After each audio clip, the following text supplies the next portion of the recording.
Hey y'all, so this is going to be the first makeup tutorial that I've ever done, so the chances of me stuttering on my own words is at probably 287%.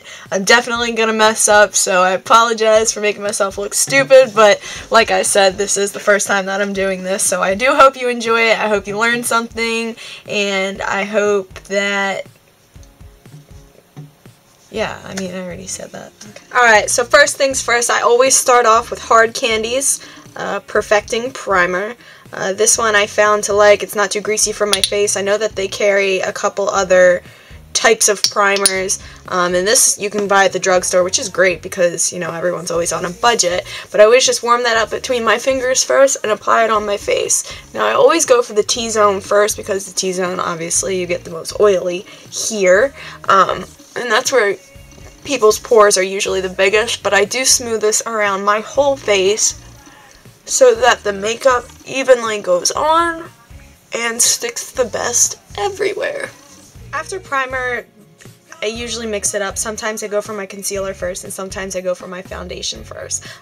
This time right now, I think I'm going to do my foundation first because that's usually what I do. I forgot to mention, I usually always put my hair back as well, just so I'm not getting makeup everywhere. The foundation that I currently use, and I've used for a while now, and I've done a review on it like years back in high school, is Revlon Color Stay.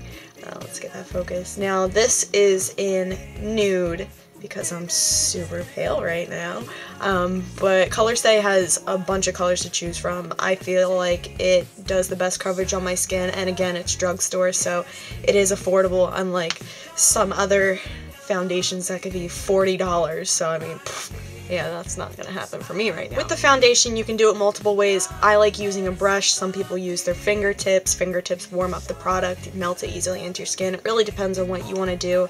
But this is It Cosmetics by Ulta. This is a super dense kabuki brush that I feel like pretty much airbrushes it on my face. So I always just dip it on the top there. I get a decent amount, not too much, and I dot it around my face. Now this product, you don't want to do too much area at one time because it does quickly dry, I realized. And I stipple it first to kind of maximize the area, and then I swirl it out lightly. You don't want to press too hard because then you're moving it around too much. I'll zoom in here a little bit for you. Make sure you get on your jawline and down your neck. Always get under the eyes. And always be gentle not to brush too hard because you don't want to create wrinkles in your skin. My next step, I take my concealer. So this is Maybelline's Age Rewind Concealer. Zoom in there. And again, this is color light pale because I'm pale. So what I do with my concealer is obviously use what I need to conceal. So if you have blemishes, dark circles, which I do, this is where I use under my dark circles. So with concealer, you always want to do a triangular shape under your eye so it draws the light all down your face as well, and not just under your eye. I also put this a little bit under my lips and in the corners of my nose because I always get red there as well. Then obviously with your concealer, again, you can use your fingers, you can use your brush, buff it out. This I kind of like to, I don't like to swirl in this one. This one I kind of like to pat it in because the concealer, we want to hide things, to conceal. So if you're wiping it around, you have the chances of wiping the product away from the areas that you want it. Now for me, whenever I put liquid foundation on or like a creamy concealer, I always want to set it with a powder so that it doesn't move and it gives you even more of a flawless look.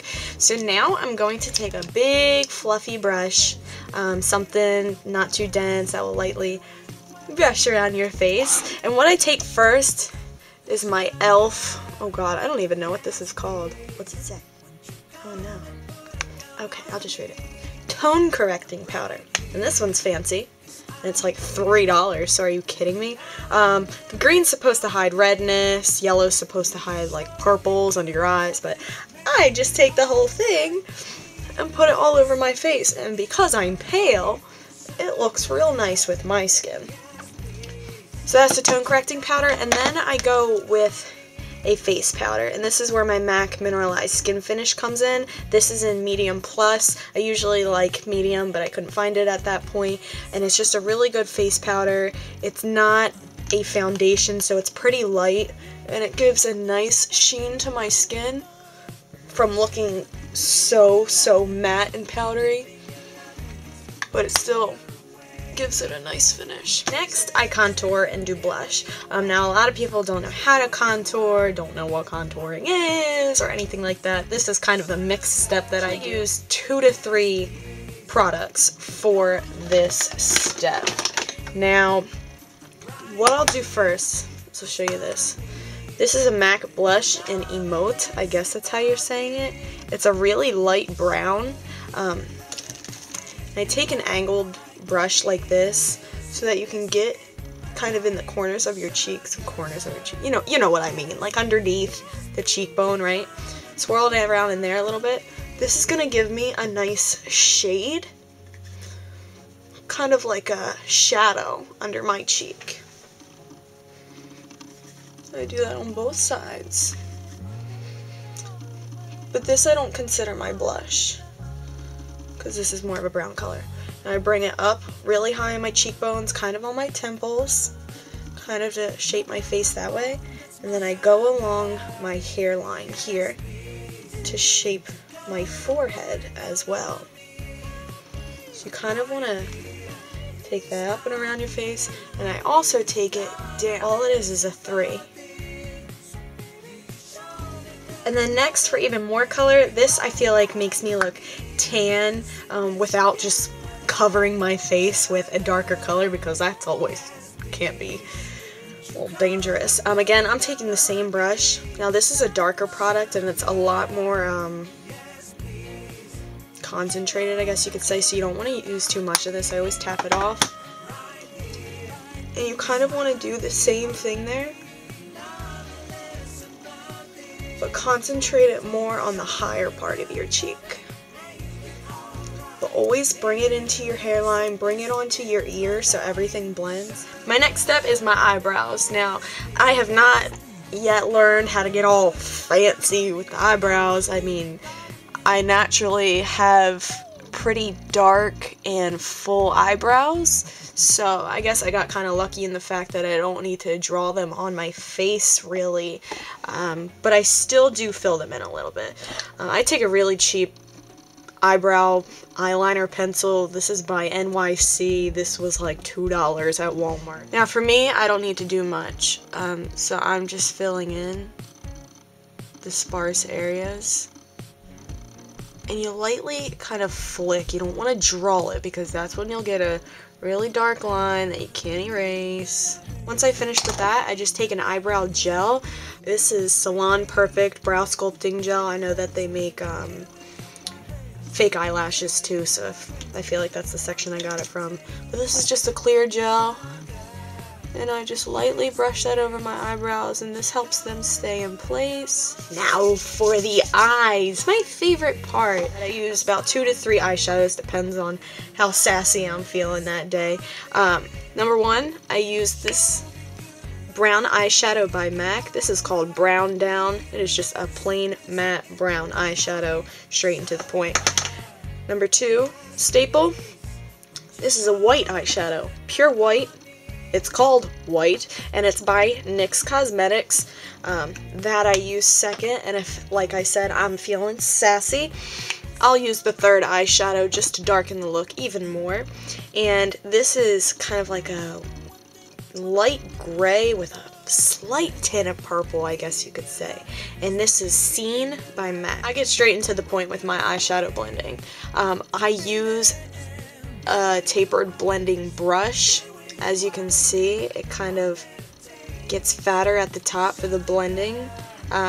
This is the first brush that I use with the brown eyeshadow, straight for the crease, and I go in a swirling motion. Bring it out too, because then once you look at me, you can still see it, because if I don't blend it out, Like it's like covered by my eyelid, so I always bring it out. Okay, next I go in with my white eyeshadow by NYX, and I take a flat shader brush, and what those are is a flat eyeshadow brush, pretty much. I just packed that on, and I already kind of started that eye because my camera died before and I had to start over. So you pack that kind of on your eyelid, kind of put that up and on the brown if you need to, because we're gonna go back in with that color anyways. And that's what I'm gonna do right now. Back to the brown eyeshadow with the crease brush, go back over my crease, and this will blend the white and the brown together and give it a nice seamless edge there. A seamless edge. Does that even exist? Huh. You want to lightly put some white right under your eyebrow. That'll really, really highlight. Oh God, don't leave it like that. You look like a clown. And kind of take all the excess off. And again, you can go back in with the brush and blend. Now this step, the eyeliner, oh, where's the camera? Okay, probably can't see that because it's shiny. This is an e.l.f. eyeliner. It's $1, but I make it work. This has a really thin bristle brush, and this is a liquid eyeliner, and this is what is going to take some practice. If you're not used to doing eyeliner, this is going to take some time. But for me, let's see if I can keep this on camera. I start on the inner corner and I draw out. This is going to take you some time, but I just go over it. Oh my God, I'm sorry, I'm not even on the camera. I just go over it and over it and over it and over it. Now I don't care who you are, your eyeliner is never going to be the same on both eyes. The next part is the mascara, your eyelashes. This is a crucial step, is to curl them. Try to get as close to the base of the lashes as you can without hurting yourself, without ripping them out of your eye, and this will lift those puppies right up. So the first one I use is this Pumped Up Colossal Mascara. It's got a really fat brush, and I wiggle this onto my eyelashes. Oh my God, I'm not even on the camera again.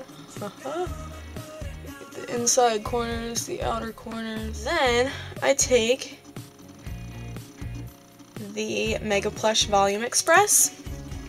This I feel like has a thinner formula, but the brush is flimsy, so I feel like it helps it go on beautifully.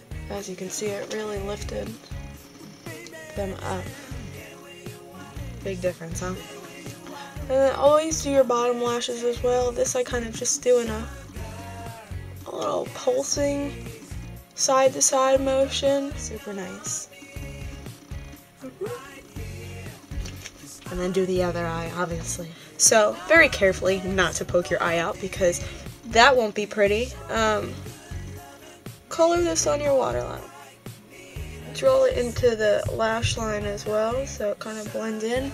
I blink a couple times so it evens out, and that makes the look a little bit more dramatic. For my lips, I don't do anything crazy unless I'm doing like something super dark and fancy. I don't do anything crazy. This is a nude pinky color. And what I do is I draw that around my lips. Draw the top. Don't overline your lips, please. I know everyone wants to be Kylie Jenner, but it ain't gonna happen. Zoom. And this is in Kiss Me Softly, which pretty much matches the lip liner we just went in with. Let's take my hair out.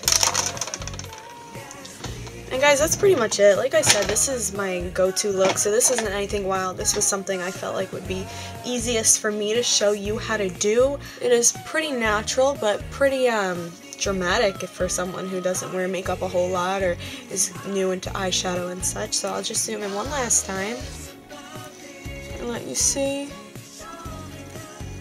the eyeshadow and the lips, pinky nude color, and the cheeks there.